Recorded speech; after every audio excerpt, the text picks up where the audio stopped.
ឬសោអាកុលស័យយំហ៎ហើយសក់ទឹកភ្នែកអីអាភ្នែកកពើនោះអាទឹកភ្នែកកពើនោះ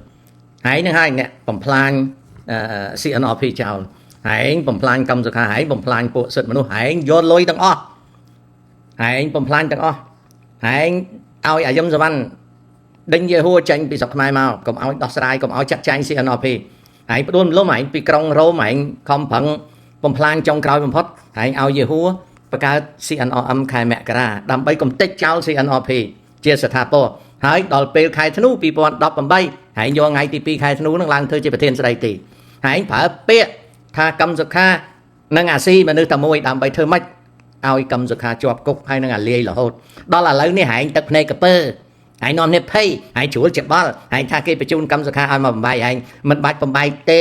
ហើយនៅសល់តែ2ឡូទេបន្តិចទៀតនៅសល់តែ1ឡូកន្លះទេអញ្ចឹងគេចាំបាច់ឲ្យកម្មសុខាមកបំបែកអីហើយកម្មសុខាក៏គ្មានពេលមកបំបែកអីដែរ